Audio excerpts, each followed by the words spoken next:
وہ دونوں کیفے سے نکل کر تیزی سے روڈ پر پہنچی ہی تھی کہ فون کی گھنٹی بجی۔ زیبا نے فون پر نمبر دیکھا تو اپنا سر پکڑ لیا۔ کیا ہوا؟ سارا نے پوچھا۔ سر عاصم، اوف، پھر تمہارے وہم شروع، سارا نے سٹپٹا کر کہا۔ زیبا رونی شکل بنا کر بولی، وہم نہیں، 3 مرتبہ ایسا ہو چکا ہے۔ سر عاصم میرے لیے کسی بڑی آزمائش سے کم نہیں۔ کچھ نہیں ہوتا، فون سنو زیبا۔ سارا، مصیبت مجھ پہ پڑے گی، تم تو بچ جاتی ہو ہمیشہ۔ میں کہہ دوں گی میرے فون کی بیٹری ختم ہو گئی تھی۔ زیبا، وہ تمہیں گھر سے واپس بلا لیں گے، سارا نے اسے تنبیہ کرتے ہوئے کہا۔ دیکھا جائے گا، ابھی تو چلو ٹیکسی پکڑو اور بھاگو۔ ہیلو گرلز، پیچھے سے آواز آئی اور زیبا کے آگے بڑھتے ہوئے قدم وہیں جام ہو گئے۔ میرا فون جان بوجھ کر اگنور کیا جا رہا تھا۔ نہیں سر، وہ مجھے آواز نہیں سنائی دی، ابھی دیکھ لیتے ہیں۔ سر نے زیبا کو کال ملائی تو زیبا کا فون زور زور سے بجنا شروع ہو گیا اور بے حد شرمندگی سے بولی، سر میری مما کی طبیعت خراب ہے، مجھے آج گھر جلدی جانا تھا۔ یہ ایک اور جھوٹ، سر نے مسکراتے ہوئے کہا، ابھی پتہ چلا لیتے ہیں۔ او نہیں سر، میں نائٹ ڈیوٹی کے بعد کافی تھک گئی تھی۔ سر عاصم نے ہنستے ہوئے کہا، چلو مان لیتے ہیں، لیکن اس مرتبہ پوسٹ مارٹم رپورٹ آپ اور سحر تیار کریں گی۔ سر پلیز، مجھے بہت ڈر لگتا ہے مردوں سے، باقی میں کسی سے نہیں گھبراتی۔ سر آپ پلیز سحر اور مریم کی ڈیوٹی لگا دیں پلیز سر۔ سر آپ سحر اور مریم کی ڈیوٹی لگا دیں پلیز، زیبا نے باقاعدہ روتے ہوئے کہا۔ یہ رونا ختم کرنے کے بعد آپ دونوں میرے ساتھ مردہ خانہ چل رہی ہیں، سر عاصم نے انتہائی شفاف لہجے میں کہا۔ اب جلدی سے میرے ساتھ ہی چلیں، شام تک پوسٹ مارٹم رپورٹ تیار کرنی ہوگی۔ سر عاصم نے زیبا کو ایسے چلتے ہوئے دیکھ کر کہا تو وہ سر کے ساتھ ساتھ قدم اٹھانے لگی۔ سارا ٹیکسی لے کر گھر آ گئی اور زیبا چپ چاپ سر کے پیچھے پیچھے چل پڑی۔ سحر کی حالت بھی زیبا سے کم نہیں تھی۔ آج پہلی مرتبہ دونوں کو مردے خانے جانے کا اتفاق ہوا تھا۔ سحر، زیبا کے علاوہ تیمور، رجب اور علی بھی اس ٹیم میں شامل تھے۔ مردوں کے نام سے ہی گھبرا جانے والی زیبا اور سحر آج مردوں کی ہی پوسٹ مارٹم رپورٹ تیار کرنے مردے خانے جاتے ہوئے کافی ڈر رہی تھی۔ زیبا نے سحر سے کہا، مجھے لگتا ہے کوئی نہ کوئی بڑا مسئلہ بننے والا ہے میرے ساتھ، مجھے تو خود بھی ڈر لگ رہا ہے۔ چلو یہ سہارا تو ہے نا، سر کے ساتھ ساتھ رجب، علی اور تیمور بھی ساتھ ہوں گے، سحر نے ہمت افزائی کے لیے جواب دیا۔ سر نے پورے مردے خانے کا وزٹ کروایا۔ مردے خانے میں بڑے بڑے فریزر کے دروازوں میں ایک مردہ لٹایا ہوا تھا۔ ایک ہفتے پہلے ہی ایک لاش کو لاوارث لاشوں کے ساتھ رکھا گیا تھا۔ وہ کوئی 27-28 سالہ نوجوان کی لاش تھی۔ اس کا جسم کاٹ کر تمام اعضاء نکال لیے گئے تھے۔ سر عاصم اور اسٹوڈنٹس اگلے دروازے کی طرف بڑھ گئے۔ زیبا اس کو دیکھتی ہی رہی۔ کتنا حسین نوجوان بیچارہ، پتہ نہیں کیا ماجرا ہوا ہوگا۔ یہ سوچ کر اس کی آنکھوں سے بے اختیار آنسو نکل پڑے۔ ایک آنسو اس کی گال پر جا پڑا۔ زیبا نے محسوس کیا کہ ایک آنسو اس کی گال پر گرنے سے اس میں ہلکی سی جنبش سی ہوئی ہے، جیسے کسی سوئے ہوئے انسان پر ایک قطرہ پانی پڑے تو اس میں تھوڑا سا ارتعاش پیدا ہوتا ہے۔ زیبا اسے غور سے دیکھنے لگی۔ نہ جانے کیوں زیبا کو لگا جیسے وہ زندہ ہے، جبکہ اس کا جسم سب کٹا ہوا تھا۔ زیبا نے اسے اپنا وہم سمجھا اور آگے بڑھ گئی۔ آج اسٹوڈنٹ کو پوسٹ مارٹم رپورٹ تیار کرنا سیکھنا تھا۔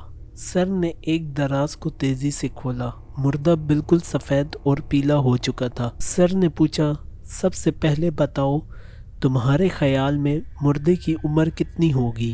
یہ سب سے پہلا اور خاص اسٹیپ ہے۔ زیبا نے جواب دیا، سر جتنی بھی عمر ہو ہمیں کیا، ہمیں جلد از جلد اپنا کام کر کے واپس چلے جانا چاہیے۔ سر نے غصے سے زیبا کی طرف دیکھا اور کہا، what nonsense Zeba, oh sorry sir. Sir نے مختلف دراز کھولے اور سب مردوں پر کوئی نہ کوئی لیکچر دینے لگے۔ زیبا اور سحر دراز سے 2 قدم دور ہی رہتی،